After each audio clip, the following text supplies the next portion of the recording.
Okay, I think we've got things sorted. David, can you hear me? Yes, I can. All right, and I can see you. You're looking good. So I think we can go ahead and get started. I really appreciate everybody that's come online and is attending. And my name is Neil Deeds. I'm a principal water resources engineer with INTERA, but I am not the star of this show. So I'm just going to talk a little bit about housekeeping and what we're going to do in this webinar and introduce David, and then we'll get started. So I do want to just handle the housekeeping up front. We will record this webinar and we'll email a link to that recording at the conclusion, if anybody was wondering. If y'all have questions while David is going along, please put them in the chat box, which is to my right, the way I'm looking at it. I don't know how everybody else is configured, but if you have questions, please put them in the chat. I'm going to go ahead and note them down, and then when we have time at the end, David can answer whatever rises to the top. That is about it, I think, for housekeeping. So I did want to say we're really excited about this topic. I'm very excited about aquifer storage and recovery in general. It's really starting to gain traction in Texas. I mean, there's a few installations already, but we're really seeing kind of the upward and the increase in the number of these projects that are being contemplated and implemented. And the special twist that we're doing today is using reclaimed water, or the potential for using reclaimed water for ASR. I think this is relevant all over the country. David's focusing on Texas today because he's got some case studies there. But I'm super excited about the topic. And just a little bit about David before he starts talking. David's got 40 years of experience in hydrogeology, water resources, environmental science. He has worked all over the world. Maybe he'll have a chance to talk a little bit about that at the end. And since the 90s, he's been doing a lot of work in innovative technologies for water supplies, including ASR, brackish water, things like that. So couldn't be more excited to hear what David has to say today. Go ahead and take it away, Dave. Neil, thanks for that. And Neil, I think you're going to keep your stopwatch on as well to make sure I don't do too much talking. I'll hurry you up if I need to. Yeah, leave enough questioning time. So bottom line is we've got this webinar, and yes, we're focused on Texas and the potential use of reclaimed water in this state. We've got a whole lot more to talk about, but not stuff that we can fit into this 1 hour slot. So watch this space for next year, where we'll also run a webinar on application of ASR outside of Texas. So without any further ado, this is a presentation that I want to give that focuses on Texas. If any of you are curious, that little screenshot on the left, the photo, that's actually the city of Bryan ASR facility where a well was retrofitted and fully tested. So anyway, here we go. This is the outline. I'm not sure of the audience, so we do want to spend a couple of minutes talking about ASR and defining what ASR really means. People use this terminology a little loosely, and that's fine.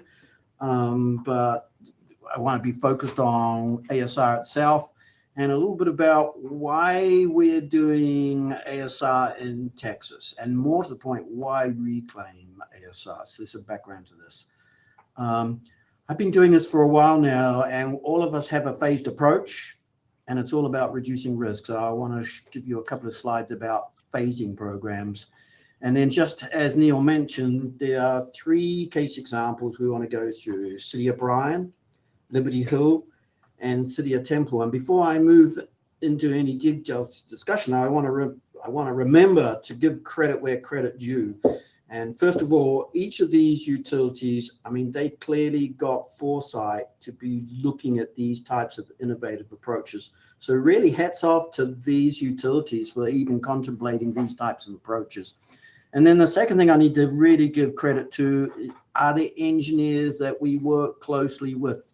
And so in the case of City of Bryan, this has been CDM Smith, and you'll see a couple of their slides later in the package. Liberty Hill with the GAVA folks. And lastly, not least, City of Temple with KPA engineers. So, you know, between us as a team of geoscientists and engineers, we're here solving these types of problems. I'm going to end, and this will be more for the Texas audience, but I'm going to end with a little bit of a regulatory update about Texas ASR bills that were passed this year. In particular, Senate Bill 2885, which is going to allow us, once TCEQ have established their detailed rulemaking, but it's going to allow us to start recharging reclaimed water to ASR. I know I'm spending too much time on the first slide, but this is a little bit of a brag. I don't know if any of you have looked at this photograph on the left, but this is actually not ASR. It's a class 1 injection well system in Florida. And it reminds me of the days when I did a lot of work in that area, but look at the size of the drill bit relative to the person. This is some pretty impressive injection well drilling. All right, so aquifer storage recovery defined. This cartoon is basically just trying to illustrate the different types of managed aquifer recharge, right? And these are all appropriate techniques, and they're all tailored to meet the hydrological environment that they're in. So one size does not fit all. It's about being innovative at recharging in the appropriate zones. The thing I want to talk about in terms of ASR, aquifer storage recovery, is here we are generally going into deep aquifer. So you can see this on the cartoon. And we are most times developing a multi-purpose well, which allows us to inject water down the well, and then with a pump in the well, recover that water later when it's needed. So that in the purest form is a definition of ASR. There are some variations on ASR where we might capture that injected water immediately downstream if that water moves. But the reason why I'm going to this length to explain this is because this is not like we're putting reclaimed water into a general aquifer recharge system where that water is migrating and moving large distances. In the case of ASR, no, we want to keep that ASR bubble in place and capture that water for later use. So there is a distinction. And so that's what this cartoon shows in terms of those basic concepts. So we're going into confined aquifers typically. Here's your well, and we are storing water in the aquifer. We're using that aquifer as a means of storing that water. Okay, so here's some terminology in terms of buffer zone native groundwater.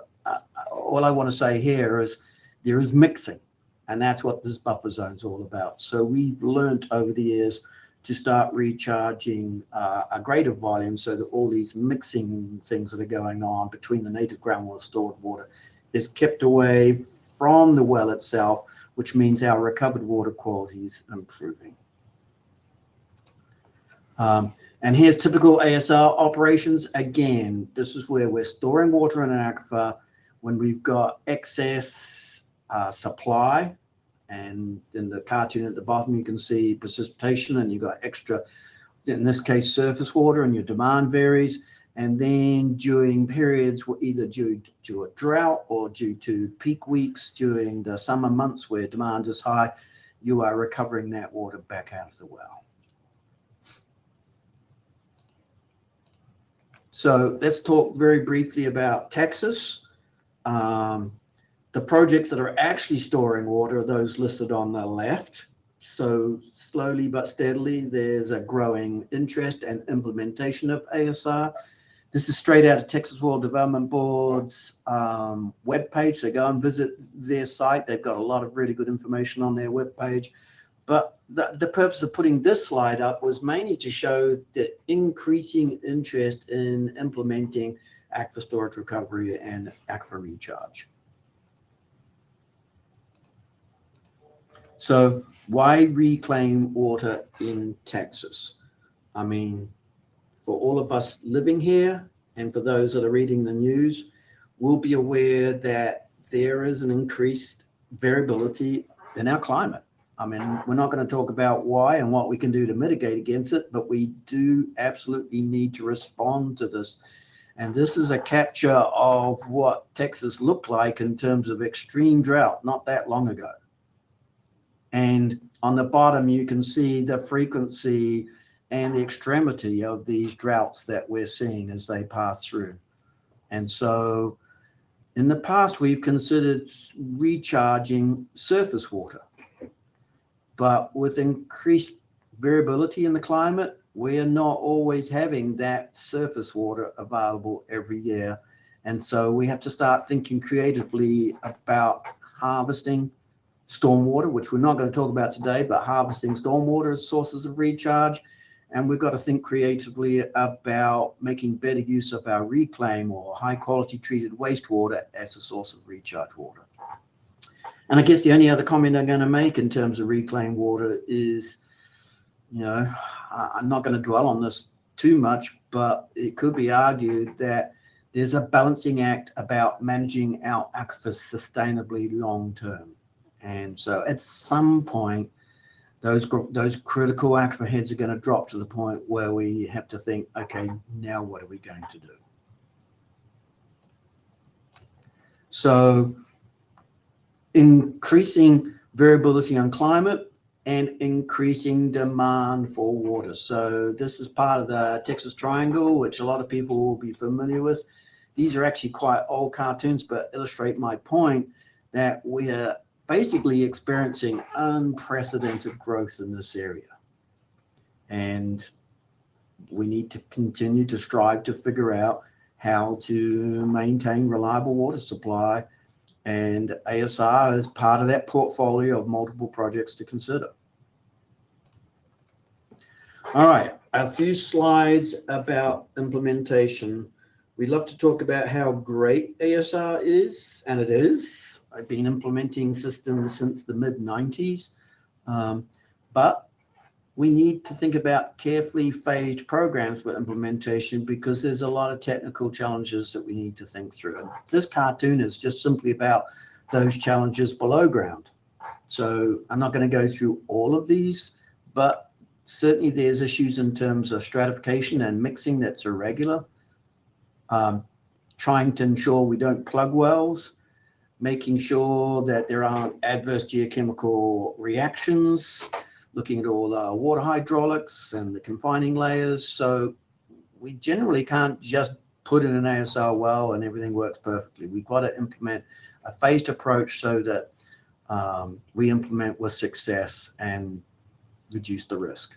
And so that's just what this cartoon is on the right. And it impresses me that it still actually looks reasonably current. And I'm not saying this is the way that you need to implement ASR. This is just something I developed in the 90s in terms of taking key go or no-go steps so that we only progress to the next step if we think it's still viable. And so for me, this is how I've split it up in terms of overall assessment, in terms of desktop evaluations and saying, okay, everything looks good, through to drilling programs, because at some point you need to drill the wells and prove at that particular site that the hydrological suitability really is appropriate. You need to go through all the design and permitting steps, and then to look at the hydraulic response of recharging water and what the water quality is. You need to construct preferably a pilot study at full scale that allows you to do your detailed recharge and recovery testing. And I got a little comment there about retrofitting wells. We have experience at doing that, but make sure that you fully understand what you're getting into before you retrofit a well. And if all this works, you're now into scheme expansion with multiple ASR. So one of the good things about ASR, it's modular, and you can keep putting wells in where appropriate to expand the recovery, injection and recovery capacity. All right, I know I need to speed it up. I've already spent too much time going through the background, but here we are in terms of 3 case examples I want to take you all through. City of Bryan, Liberty Hill, City of Temple. This is an approximate sketch to show where they are. So they're all part of the Texas Triangle, just north of Austin. Temple just again north of Austin, and east on the far right you can see City of Bryan. So let's talk about City of Bryan first. This is something that I was involved in for some time with CDM Smith, with INTERA helping us out on a lot of the important hydrological and modeling aspects. And this program's still underway. It started off with feasibility assessments, retrofit of well 10 for full-scale pilot testing, and that's what these photographs on the right are showing, is that physical pilot testing and sampling and valves and controls and everything else we did, to the development of an ASR well field where there's plans and permits in place now for 3 ASR wells, drilled to depths of approximately 3,000 feet, which, yes, that is getting pretty deep, and they are going to need to cool the water on recovery. These are the recharge rates they're doing. And in parallel to that work that's already permitted and in place was an evaluation for reclaimed water recharge. And so I'm just going to dwell on the reclaimed water recharge aspects that was completed by CDM Smith and INTERA. So these were the drivers, by the way, for doing all of this work. Falling aquifer levels is one of the big things that's going on as Simsboro, more and more people are just trying to pump groundwater out of storage from that system, changing precipitation patterns and drought periods. And so lots of drivers there for the city to implement this program. So this is work that CDM did. So again, credit to these guys in terms of looking at a new wastewater treatment plant at Brushy Creek, and I'll show you the location of that for a second, where they were looking at different wastewater treatment plant options, conventional ultrafiltration, membrane bioreactor with storage and treatment. And in parallel to that, okay, they generate all this high quality reclaimed water. Where do you put that water? And so 3 options were evaluated: Simsboro aquifer, Sparta aquifer, and then another location in Simsboro. I'm not going to dwell on this treatment process. These are CDM schematics, but the reason why I put this up here is when we talk about recharging high quality reclaimed water, this is not secondary treated or basically grit removal and basic treatment that we're used to. No, these are advanced treatment systems with membranes. And so this is a very high quality water that's essentially suitable for direct potable reuse for drinking water supply. And so there's a lot of investment tied up in doing or completing these types of treatments. And this just happens to be the recommended option that came out of the option study. And again, this is something that doesn't take a small footprint. This is a reasonable footprint that was pulled together for the treatment process. Just want to remind people that, you know, there's as much, if not more, involved in the treatment processes for reclaimed ASR. So these are all the pros and cons for the treatment process. These slides are getting recorded. And so if you want to go back and look at this later at the pros and cons, I want to skim through because I'm not sure I got time for all the pros and cons, but these were the different options that were available. And you can see conventional was not suitable for ASR, but all the advanced treatment were considered for ASR drinking water supply. Now, I am going to say up front, one of the things that needs to be fully evaluated for these advanced treatment processes is geochemical compatibility. When you put something through membranes, that water coming out of the back of membranes can be aggressive, right? So there's still some treatment steps there to blend or think about the aggressiveness of that high quality reclaimed water before you start injecting that water in the ground. That's just a sidebar issue that we all need to think about. So here's our aquifer storage recovery options, and straight away you can see here a long pipeline involved. So this is the Brushy Creek wastewater treatment plant over here, and planning level cost estimates were provided and a conceptual route agreed in terms of conveying that advanced treated wastewater all the way back up to the City of Bryan High Service Pump Station. And the reason why we chose that location is so that we could then distribute that water from the high service pump station, blend it with the city's existing supply water, and distribute it into the City of Bryan. The other reason we contemplated that, and we're not going into the detail on this seminar, but for those that are familiar with the Simsboro aquifer, it dips very quickly. And so the depths for that aquifer down at the Brushy Creek site is in the order of 5,000 feet.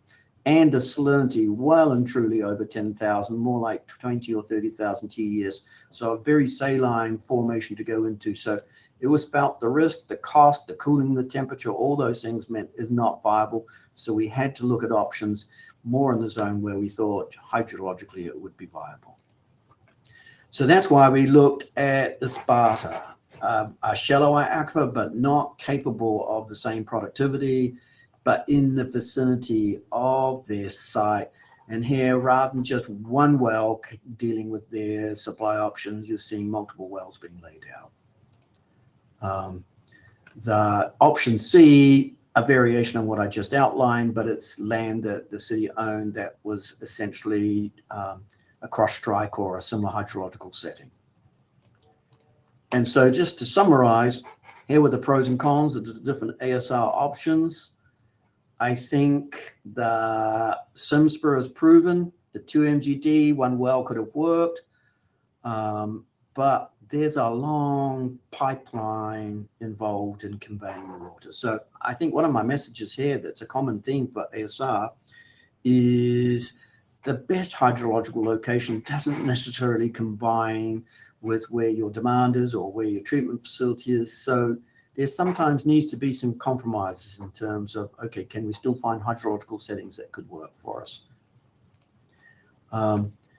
Why did we not proceed initially with this system? And again, this is something that was completed a year ago.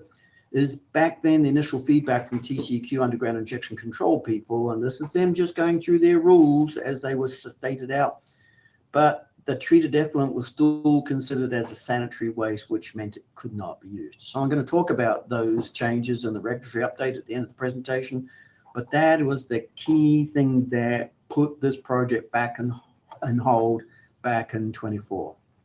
And the other reason is costs. And don't dwell too much on these costs. These are very high level planning level costs. And these are costs in terms of ASR options. This came out of INTERA in terms of the wastewater treatment plant options. This is the CDM Smith.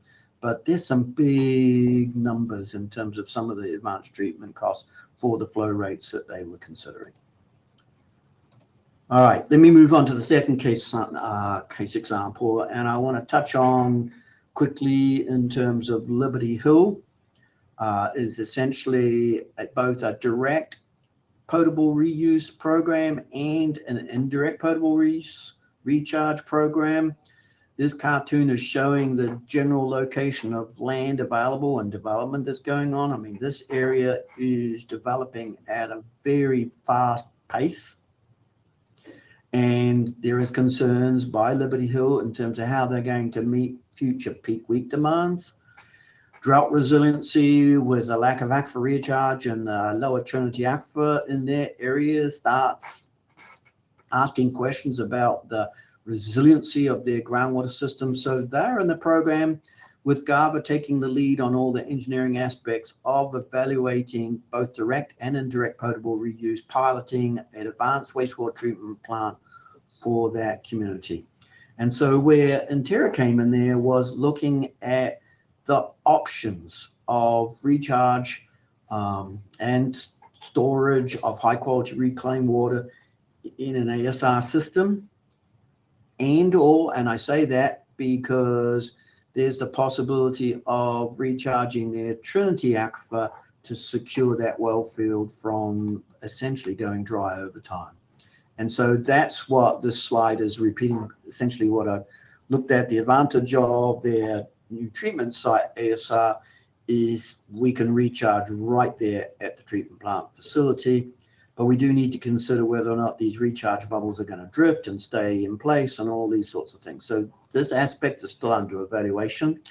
In terms of recharge near the well field, the huge plus of this is to try and locally cause some recharge mounding to stop the well field from drying up. But we've still got a lot of thinking and talking with the regulators here in terms of thinking about the separation or travel time between where you recharge, essentially drinking water quality, and the wells that will recover that water. So phase one assessment, we're talking about phased approach that I highlighted before, but phased assessment of developing conceptual designs for an aquifer recharge system, thinking about recharge rates, locations, how much, when, doing particle modeling to figure out migration of the recharge water relative to each city well to identify the capture zones for these wells, and developing planning level costs. And so I'm going to quickly take you through a couple of contexts in terms of the geological setting. Here's their existing supply wells.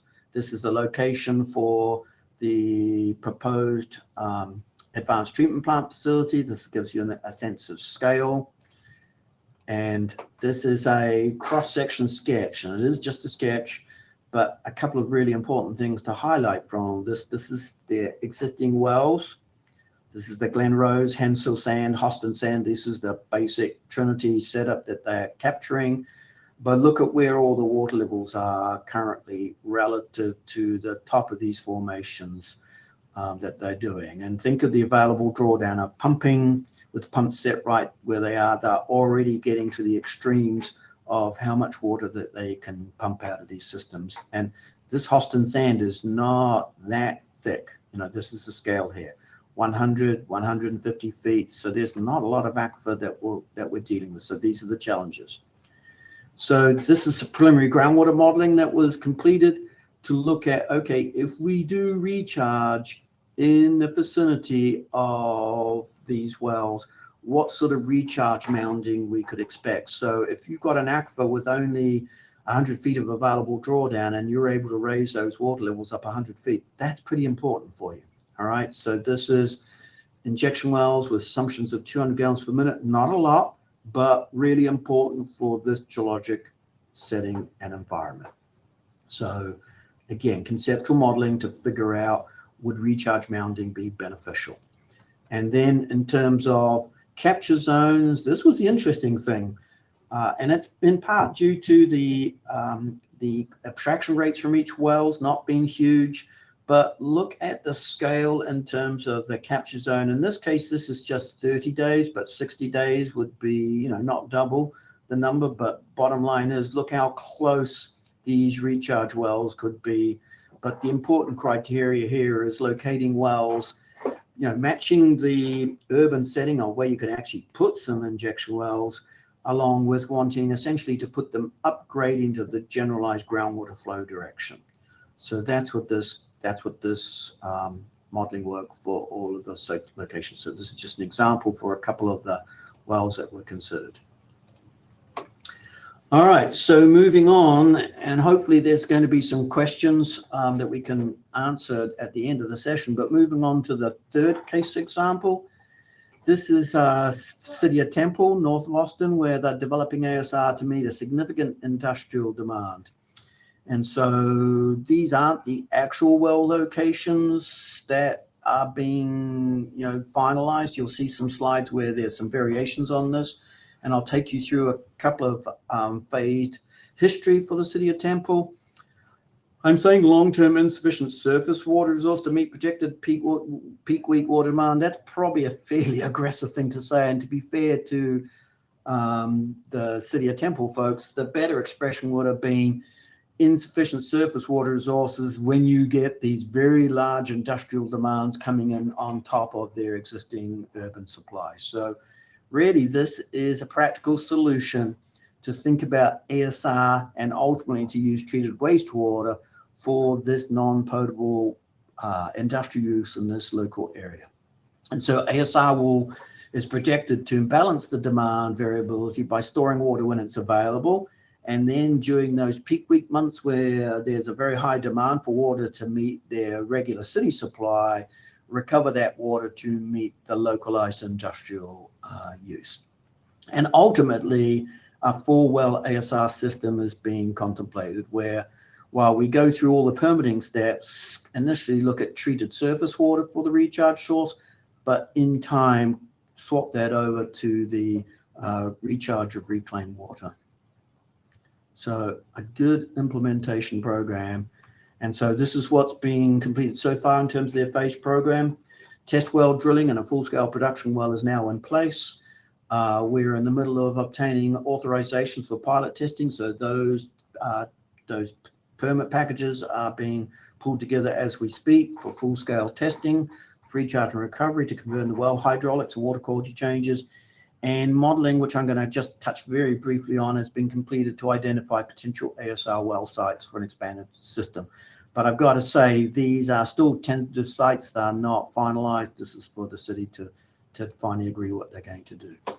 So to put this into context, in terms of the Hoston aquifer, I touched briefly on that for the other test example, but this is a zone that we're seeing more and more as a favorable zone for ASR recharge. And as we go east, this aquifer becomes deeper and deeper. So there's a greater cost of drilling these wells, but it's also getting a lot thicker and a lot more productive. So this is another site that we are currently evaluating. CDM Smith and INTERA are working on the Foot Hood resilience site. And if you're around at the Bell County Water Symposium tomorrow, we'll hear Neil and I talk about these two test examples as well. But bottom line is I just wanted to put this into the hydrological setting. So drilling already completed. Geologists amongst us get really excited when we see gravel or sands, but this is some very permeable sequences into the base of the Hostin, and the well is capable of recharge and recovery rates of up to 3,000 gallons per minute, which is pretty impressive.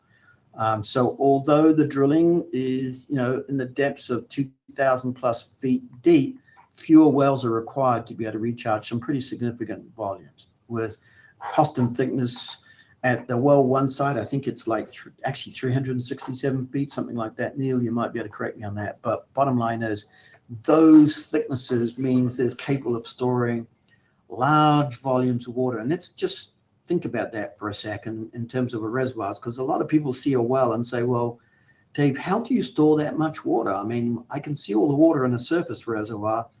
And I remind them that if you have an effective porosity, that is the volume of water that can move in and out of an aquifer. Say we have an effective porosity of 20%. What that means for 10 feet of aquifer, it's equivalent to a reservoir 2 feet deep. And so you may say, well, 10 feet and 2 feet of water is not a lot. But if you have 100 foot of aquifer, now you're talking a reservoir beneath your feet that's equivalent to 20 feet deep. And if it's 300, you can do the maths. It's now a 60-foot deep reservoir spreading throughout that area. And so very quickly, those storage volumes can add up. The main thing we're going to have to be careful about in terms of the this particular site is the water is very slightly brackish. So we're going to have to be careful about the implementation needed, particularly if the system is considered for not just industrial purposes and was ever considered for municipal. So just something to think about. So we did complete some model scenarios. I'm not going into all of the detail of these model scenarios. I'm just going to show one of the outcomes to illustrate the approach. But this is modeling of different configurations of wells with different well spacings to show that we can recharge and recover the volumes that the city needs. To predict the water level changes that occur during recharge and recovery, to complete particle tracking simulations to show how far that water extends, and to look at different scenarios to help with the city decide, well, where should we locate these wells? And I want to talk very quickly about available draw up and draw down. Why does this actually matter? Well, for a conventional production well, we're just worried about our available drawdown, right? So that's this. Here's our rest water level. Here's the top of aquifer. We don't want water levels to drop below that top of aquifer. And so these are the limits in terms of pumping out the water. During recharge mode, and this is stuff that people are familiar with, in terms of recharge mode, now this is our available draw up. So sometimes we'll inject and have pressures that are above grade. As a gross generalization, we try and avoid injection heads greater than approximately 60 psi. So that's another available head. And certainly that's what we do for more frequently in ASR systems in Florida, for example. But these are still constraints. So when we're modeling, I just want to show you the slide, because when we're modeling available drawdown and available draw up, we're putting it into context for the local site of where those starting water levels are and how they're going to change. And so that's what this graphic is. So back to the city of Temple, these are water level elevations in terms of head. So here, this is in rest. This is in terms of recharge mode. This then in terms of recovery, a short storage period, I should say, recovery to meet those peak month demands back into a recharge scenario. So this is something where 4 wells were modeled to show. You might be wondering what these different lines are. We're just applying well efficiency. So this is the model output for regional aquifer heads as versus what you're actually going to see in the injection well itself. And to start it off in terms of elevations, our lowest elevation is 560 4 feet. So you can see at 450 feet, we're not going to even get close to water levels daylighting. This is totally viable. And I'm just showing one slide in terms of output for a 4-well ASR scenario. I don't have time to go through all of the different scenarios that we considered, but there's a couple of really important takeaways from this scenario. First of all, yes, we do have the wells spread apart. You can see 1,000-foot spacing, the scale on here. So these are 2,000 to 3,000 feet apart spacing. So we were assessing the hydraulic interference effects. We really wanted to put the wells closer together to allow these bubbles to commingle. And so perhaps I should take you through what you're seeing here. What you're seeing here in terms of the yellow is our buffer zone. So remember how I talked about displacing the native groundwater at distances far enough away so that when we then do injection recovery, we keep those mixings away. This is representing over that 3-year period of what we completed. This is representing the buffer zone, and then the particles in between for the different years is illustrating where we were capturing the water from. So the good news, this is showing us that we're going to capture that water within the distance. The other interesting thing that you might want to ask is, well, when we put reclaimed water in, or high quality reclaimed water in here, this is not a case where this water goes in the well and then moves miles away and some other user could get impacted. No, these ASR bubbles don't even leave the property boundaries. You know, the radius on this is just 500 feet. And so a really discrete zone in terms of where that injected water is going to go. The main outcome, and this is a theme for David Olson and his team at the city to consider, is that there is some small drift of water in the order of about 100 feet over 3 years. So there will be a need, if water quality is really important, to consider additional recharge to maintain that water quality. But you know, that's what the modeling approach tells us. And so I think I covered some of these comments in terms of issues to consider, but we are going into a slightly brackish aquifer, so we have to look carefully about that recovered water quality. The aquifer is not going to be homogeneous, so there'll be irregular edges to that buffer zone, and meaning the buffer zone development is going to be really important. But you know, all of this is staying within a property boundary. So it's not like somebody can come along and steal the water. All right, these are my final slides. So hopefully we're leaving plenty of time for questions, but I just want to talk very quickly about the 25 Texas legislative update. 2 things. This one's probably less important for the wider audience, but it certainly makes people in Williamson County and Medina County very happy. Senate Bill 616 was a hiccup that we had in terms of having ASR systems that went through the Edwards Aquifer, an overlying aquifer, which we couldn't technically do for various reasons. So those rule changes were made. The one I think I really want to dwell on a little bit is Senate Bill 2885 with the reclaimed water ASR. So again, not dwelling on 616 too much, but this is essentially going to be allowing ASR projects that are in Williamson County. So BRA have some interest. City of Georgetown have some interest, and there may be some other folks in that county that can now proceed with their ASR programs with or without reclaimed water. We'll see where those go, but they can now allow these programs to proceed. The big one for me, and Neil Deeds and myself were asked by the City of Temple to, be present with the legislators and testify about the benefits and the risks in terms of reclaimed water in ASR. We touched on this before, but TCQ previously were reluctant to authorize recharge of waters from wastewater treatment plants, even if treated to potable standards, because it was regarded in their books as a waste stream. This is now remedied and fully supported. It's now law that this type of ASR using reclaimed water should proceed. But now we need to work with our friends at TCQ, Underground Injection Control, and talking with those folks, and I think some of them may be on this webinar, but talking with these folks, I understand within the next 12 months, particular standards will be created that gives permitting guidelines in terms of what an applicant needs to do to allow these authorizations to proceed. So obviously a lot of interest. The three utilities that I've just given case examples for aren't the only utilities looking at this type of approach. So watch this space in the next 12 months in terms of what I'm going to foresee as renewed interest or increasing interest in terms of this type of program. So in summary, why reclaim ASR in Texas? Well, there's increasing demands for water and there's increased climate variability going on, and you combine those demands and climate variability, particularly here in Texas, in the Texas Triangle.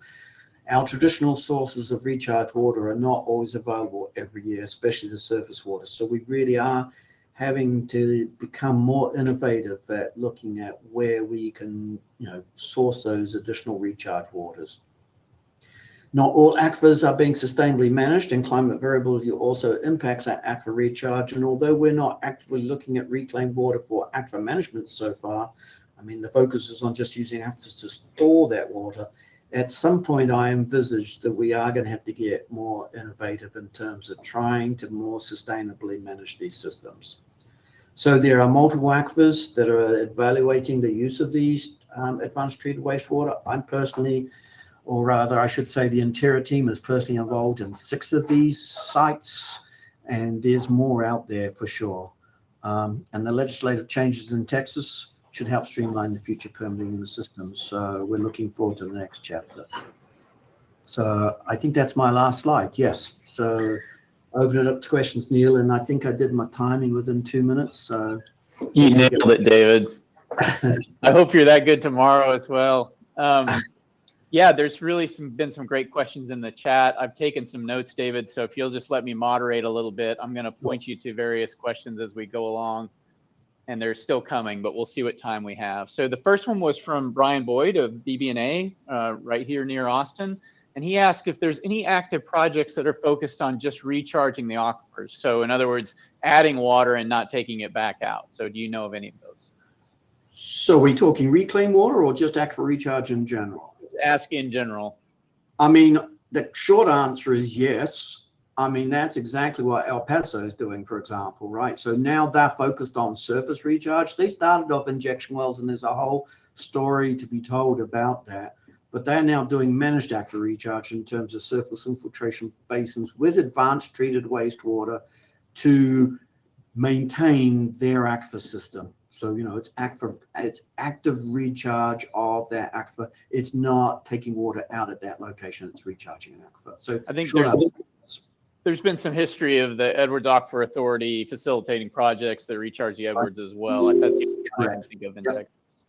Next question from a gentleman, David Simpson, Advanced Groundwater Technology, I believe in the Netherlands. He's asking about chemical adjustment of treated wastewater to avoid clogging. Like, how do you model it? How do you make sure that it's not going to cause clogging when you put it back in?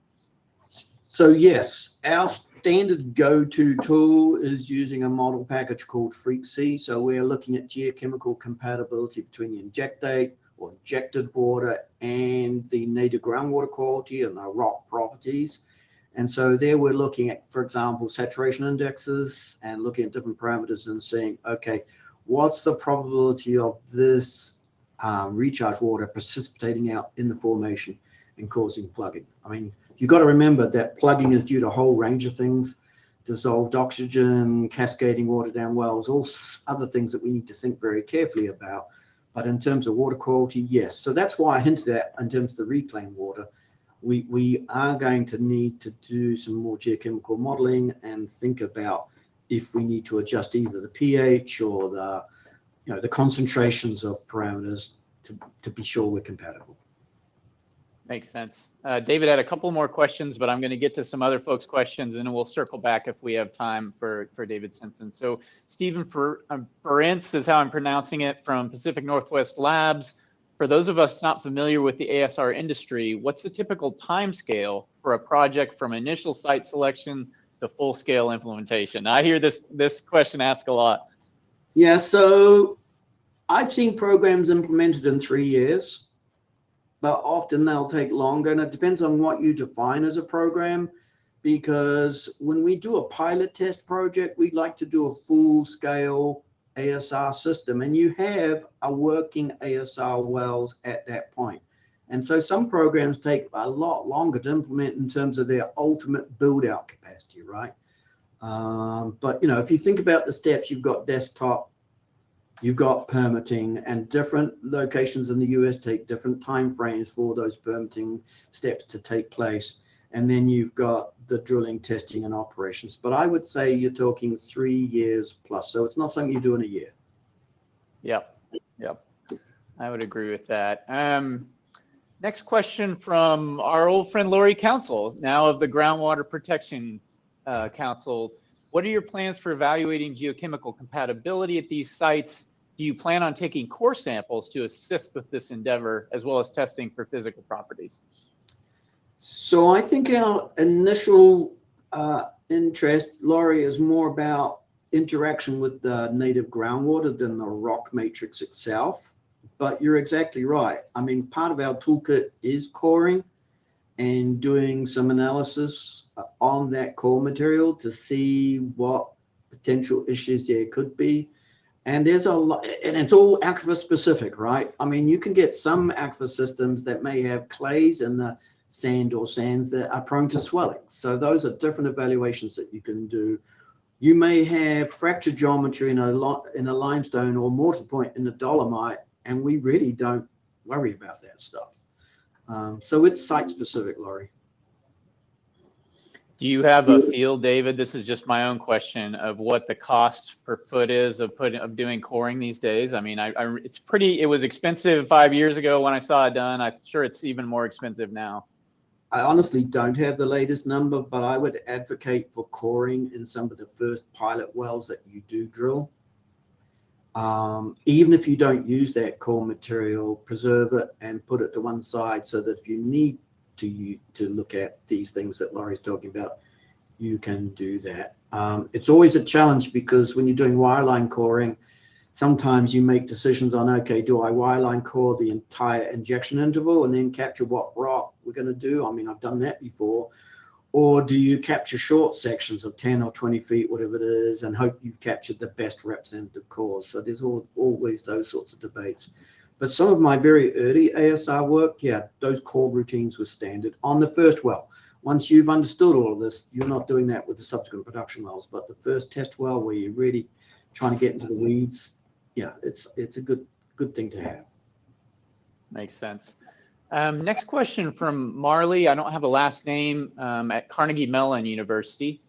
Are there specific pathogens of concern associated with using treated wastewater, and what future research might be useful to help implement these systems at larger scale? So there is a very big debate about compliance at the point of injection and compliance at a certain distance away from that point of injection, right? And so I would argue, and this is just a personal view, and it's still being debated at a regulatory point, I'm going to argue that every hydrological setting is different. So it's really hard to come up with specific rules. But for example, that City of Temple system, where we are predicting that the water is going to move 500 feet after 3 years, and it's totally contained within the boundaries, and it's 2,000 feet down, how strict do you need to be with pathogens at the point of recharge? As versus going into karst, where the water could be moving and it's going miles and it's going off property and boundaries, and there could be other receptors, and you're trying to protect an aquifer for a whole range of users. That's a whole nother story. And so what level of disinfection do you need? Because there's a whole nother rabbit hole now in terms of disinfection as well, right? I mean, I was having this conversation with a regulator in California yesterday for a recharge program that we're in the middle of developing in Central Valley. But here is, do you disinfect at the point of recharge, even though it's not going to affect anybody, and potentially have issues with disinfection byproducts in an aquifer, which is a whole nother can of worms? Or again, is it site specific for each site in terms of risk and where those pathogens are going to travel? So that's a really long-winded answer, right? I just don't think there's a black and white answer for this. I agree with you. And the regulatory framework in California is so different than the one here in Texas in terms of required residence time for reclaimed water in the ground, et cetera. So it's state specific and site specific, right? It's state specific, but the positive thing I can report back very briefly on California is they've split ASR in terms of ASR for public or municipal use and ASR for agricultural use. So the standards that they're applying for what they're calling ag MAR or ag ASR is more relaxed, still strict, still protecting an aquifer, but not to the advanced treatment requirements that you would for a public system and the residence time and all those things that they're talking about. So there is an increasing understanding your geological setting. Yeah. Okay. Next question from Anna at a Gmail address. Changing the chemical composition of water can cause all sorts of issues. One major example is the city of Flint, where the change in water chemistry caused chemical reaction leading to the release of lead out of the plumbing. Yeah, so you're talking two different things, right? You're talking about water that's aggressive, that's moving through lead plumbing, as versus water that we already want to make sure is geochemically compatible with your aquifer and your formation. And there's no question that if you put a highly oxidized recharge water in an aquifer in the immediate vicinity of that well, that zone, that maybe 100 feet or whatever the distance is, because every site's different, that oxygen is going to be available for oxidative processes, which can include mobilization of metals.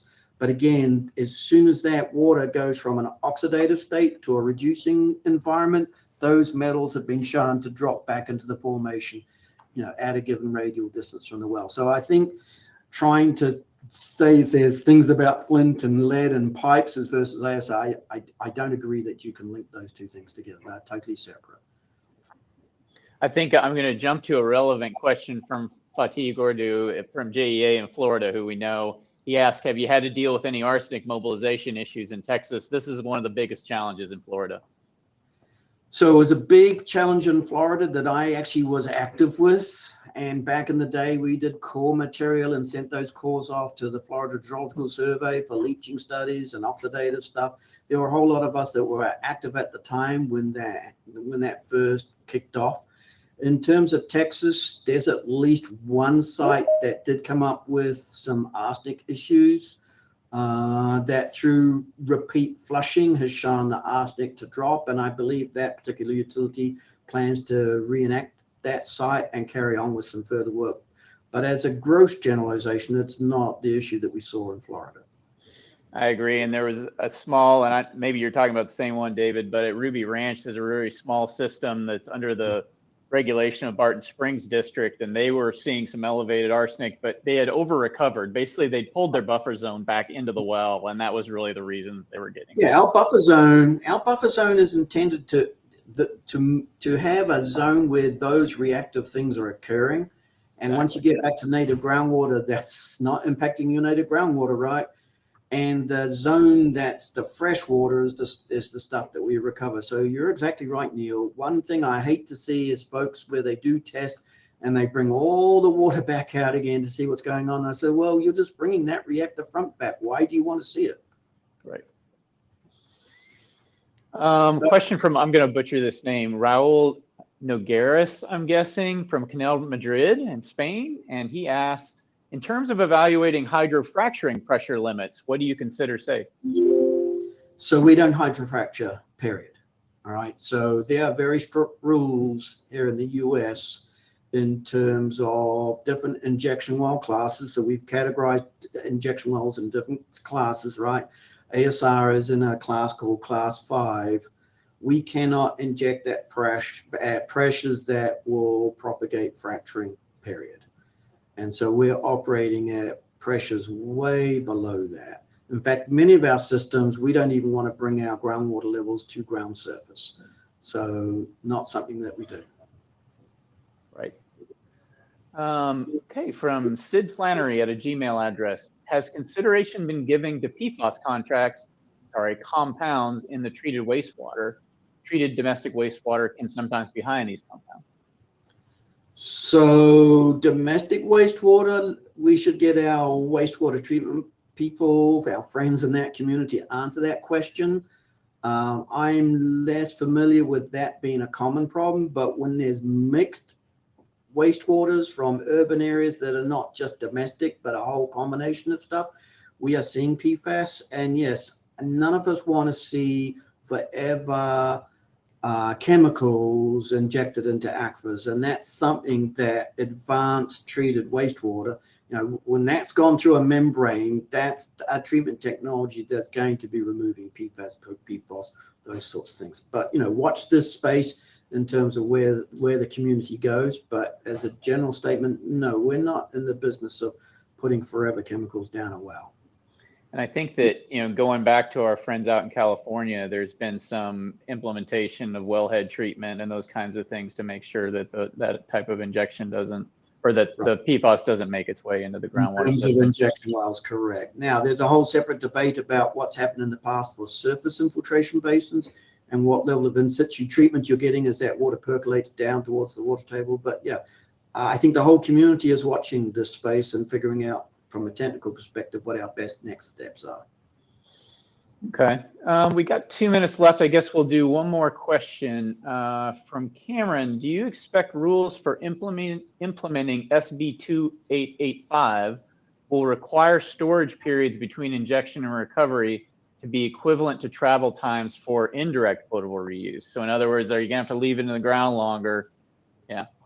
So California tried that, and there's big pushback on where it's going. And here in the state of Texas, I absolutely hope not, because some of our scenarios contemplate 1 or 2 months storage only. And I would argue very strongly that when you bring that water back out, the owner that's bringing that water back out is responsible for the final water quality of wherever it's going. So if it does go into public supply, it's incumbent upon them to provide all the treatment necessary. So a number of us who are very active on the NTWA Managed Aquifer Recharge work group, that's one of our topics for discussion. We do not want to see, that travel storage time in an ASR system. There's risk at the end of the day. And we're all going to have different opinions on that, Neil, but that would be a really good move. Okay, well, I think that's going to have to be our last question. I really appreciate all the questions, really good ones. Dave, great talk, man. Really appreciate that. Again, just to repeat the housekeeping, this was recorded. We'll be emailing it at the conclusion. And just, if you have any other questions, don't hesitate to write to that email address right there to David, and he and I will get back to you. Really appreciate y'all's time and attention. Yep. Thanks, folks.